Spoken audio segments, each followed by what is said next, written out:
4,000명 정도 규모의 경영 컨설팅 회사 다녔었고 연봉은 9천만 원 정도였고 만 2년 정도 일했습니다. 제가 맨 처음에 들어갔었을 때 상사분이 계셨는데 그 상사분이랑 사실 너무 잘 맞았었어요. 그런 경우 흔치 않잖아요, 사실. 네, 이제 그 사이에 이제 과장님도 있었는데 세 명이서 너무 합이 잘 맞았었어요. 티키타카 잘 됐구나. 네, 저는 이제 담배를 안 피지만 다른 두 분은 이제 또 담배도 피시고 하는데 막 그럴 때마다 밖에 나가서 그냥 잡담하고 또 돌아와서 열심히 일하고 이런 게 너무 되게 남자들만의 끈끈함?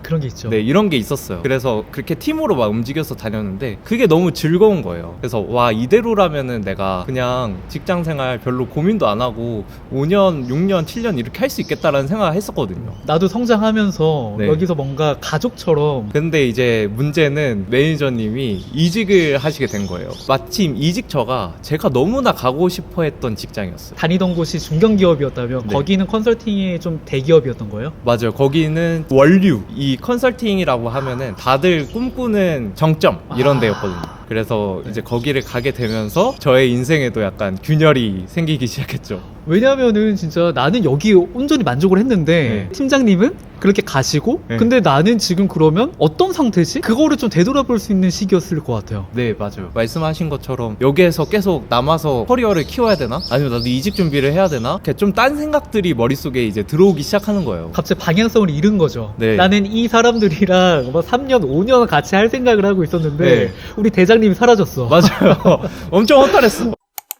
그럼 그렇게 좀 현타가 오셨을 때 회사에서 만족이 잘 안 되잖아요. 한번 네. 그렇게 휘청하면은. 그럼 네. 어떤 걸 하셨어요? 당시에 이제 매니저님이 이직을 하시고 나서 저도 이제 고민이 들었던 게 그냥 여기에서 5년, 6년, 7년 같이 했으면 좋겠다라는 생각이 있었는데 그렇게 떠나시니까 나도 여기에서 가만히 있으면 아무것도 안 되게 되겠다. 뒤처지는 느낌이다. 네, 네. 죽도밥도 안 되겠다. 그러면은 뭐라도 해야겠다라는 생각이 들었어요. 그때 당시 이제 고민이 너무 많았거든요. 막 유학을 가서 내가 학벌을 높여야 되나? 진짜 좀 이직이나 이런 것들을 훨씬 더 준비를 많이 해서 아니면 스타트업이나 이런 데 도전을 해야 되나? 그게 아니라면은 회사 말고 내 거를 키울 수 있는 뭔가를 가지고 가야 되는데 그게 뭘까? 이런 생각들을 많이 했었던 것 같거든요. 근데 아무래도 2023년 부업이 엄청 붐이었잖아요. 부동산, 뭐 재테크 이런 것들에 엄청나게 다들 관심이 많으셨고 여기에 빠지면 안 되겠다라는 좀 생각들이 있었어요. 회사에만 빠지면 안 되겠다. 네, 밖에 나가서 남들이 그렇게 하는 데는 또 이유가 있을 거라는 생각이 들어서 그러면은 제대로 한번 파봐야겠다라는 생각이 들었거든요. 가장 이제 쉽게 도전할 수 있었던 게 재테크 커뮤니티였던 것 같아요. 그럼 커뮤니티에 들어간다고 해서 사실 뭔가 다이나믹하게 변하고 이런 건 없잖아요. 근데 그때 당시에 저의 마음은 아무래도 회사에 조금 만족도가 떨어지고 업무도 약간 지루해지고 있던 그런 찰나였기 때문에 밖에서 진짜 뭔가 제대로 해봐야겠다라는 생각이 들었어요. 그래서 스터디도 그냥 대충 뭐 수업만 듣고 과제만 듣고 한 게 아니라 좀 엄청 적극적으로 했었거든요. 재테크 커뮤니티니까 투자 같은 거 많이 하시잖아요. 근데 제가 이제 컨설팅이니까 기업을 분석하고 그런 흐름들을 보는 것들을 이제 알려드리기 시작했던 거죠. 그런 모습들을 좋게 봐주셔가지고 그때 당시에 이제 커뮤니티 장께서 좀 비즈니스를 만들어 보자 이런 고민이 있으셨는데 그때 당시에 이제 제가 눈에 띄어서 같이 한번 시작을 해보자라는 그 아이디어를 주셨죠.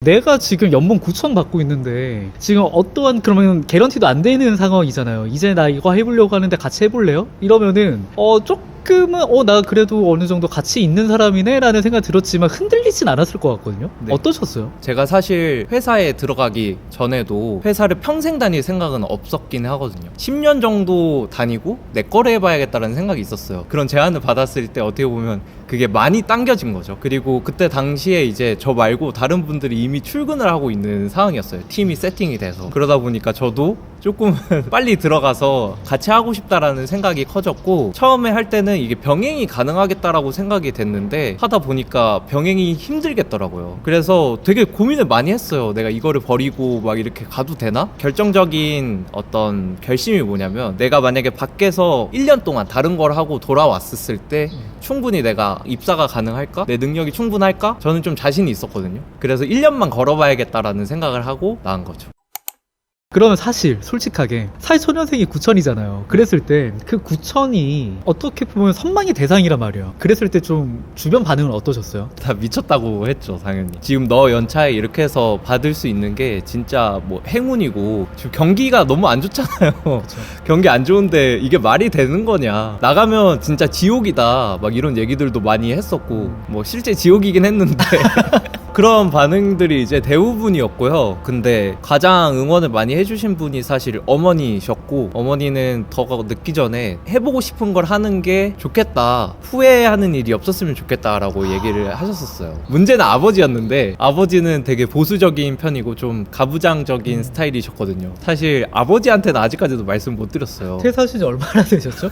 이제 한 6달 돼가요. 지금 출근하고 계신 줄 알고 계시는 거죠? 네네네. 원래 회사에 양복을 입고 가거든요, 컨설팅 회사는. 근데 제가 양복을 안 입고 나간 적이 있어요. 근데 아버지가 너 오늘 왜 양복 안 입고 가냐 이렇게 얘기를 하는 거예요. 아차했겠다. 네, 그래서 아차하고 그런 게 이제 좀 걸릴 뻔했던 그런 기억들? 1년 딱 하고 사실 이제 1년 동안 해봤는데 이래 됐다 이렇게 말씀을 드리는 게 좋지 않을까. 이게 리미트가 필요한 것 같아요. 왜냐면 저도 퇴사할 당시에 너 지금 연차에 누가 그렇게 연봉을 받냐, 맞아요. 이런 말을 너무 많이 듣다 보니까 스스로한테도 엄청 불안해지는 거죠. 근데 저도 좀 비슷했던 게, 나한테 1년의 시간을 주자. 1년 동안 만약에 커밍순이라는 브랜드에서 월 100만 원을 못 벌면은 그때 다시 들어간다. 오. 그런 리미트가 있었기 때문에 그 1년이라는 기간 동안에 엄청나게 진짜 갈아 넣을 수 있었던 것 같아요. 6개월 정도 되니까 돌아보게 되잖아요. 벌써 반 왔네? 약간 불안함도 사실 그런 생각도 있는데, 결국은 그런 좀 시기들을 정해놓고 이악물고 하는 게 좀 필요한 것 같아요. 어쨌든 간에 이때까지 약속한 시기니까 그때 내가 달성하기로 했던 목표를 얼마나 이뤘는지가 나와야지 의사결정을 또 할 수가 있을 거잖아요. 그쵸. 그때 가서 뭐 다시 들어가냐 아니면은 조금 더 기한을 줘도 괜찮겠다. 네네, 그런 판단을 할 수가 있으니까 기한을 두는 게 저는 좋은 것 같긴 합니다.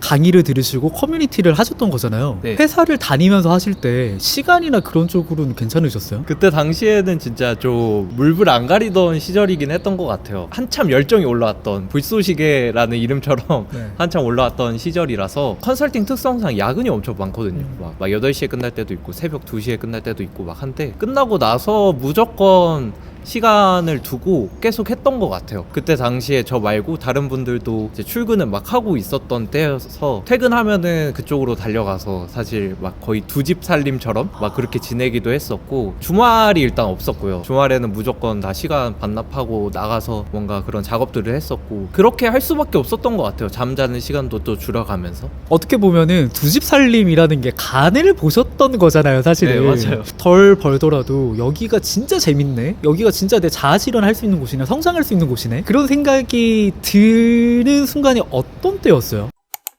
나가서 뭔가 엄청 잘 될 거라는 그런 확신보다는 배울 건 참 많겠다. 내가 시행착오를 하더라도 어쨌든 간에 재테크, 누구나의 꿈은 자기 돈으로 된 자가 집 한 채 있는 거잖아요. 근데 재테크 관련된 어떤 사업을 시작을 한다고 하면은 지식들을 많이 공부하게 될 거고, 이게 손해는 절대 아니겠다라는 생각을 했었고, 그때 같이 했던 분들이 워낙 좀 대단한 분들이었어요. 그래서 이분들이랑 하면서 곁눈질로 배우고 하는 것들이 좀 크겠다라는 기대가 컸었죠. 이 나이 때만 배우고 뭔가 도전할 수 있는 게 확실히 여기다라는 확신이 드셨던 거네요. 네, 맞아요. 그런 부분에는 확신이 있었어요. 그 서브로 하고 계셨던 여기선 수익이 좀 발생을 했던 건가요? 퇴사하기 전에? 사실 그거는 수익이 없었어요. 이제 막 세팅이 돼서 시작하고 있던 차였기 때문에 나중에 이제 매출이 나오고 이러면은 그 매출에 대한 어떤 쉐어 해주는 방식으로 가자, 이런 약속을 하고 이제 시작을 했던 거죠. 안정된 9천만 원을 포기하고 10년만 해도 얼마예요, 그게. 후회되긴 해요. 예. 근데 그걸 내려놓고 이제 아직까지 수익이 발생되지 않는, 나중에 수익 발생하면 수익 쉐어 해주겠다라는 약속만 믿고 내가 이제 저질렀던 건데, 마지막 날 좀 어떠셨어요? 사실 그때 전까지도 두 집 살림을 했다 보니까 그 전까지는 실감이 안 났었는데, 가장 실감이 났던 순간이, 컨설턴트들은 사실 회사를 옮겨 다니면서 막 일을 하는데 상주에서 하는구나. 맞아요. 자기 분신 같은 게 노트북이란 말이에요. 그 회사 노트북을 반납하는 순간이 있었어요. 그때가 진짜 갑자기 확 실감이 나더라고요. 계정 막 지우고 컴퓨터 포맷하고 이제 인수인계하고. 네, 딱 반납하는 순간 그날 날씨가 되게 좋았거든요. 내가 여기에다가 풀타임을 쏟기로 결심했고 1년이라는 기간을 정했으니까 확실하게 한번 해보자라는 좀 생각이 있었죠.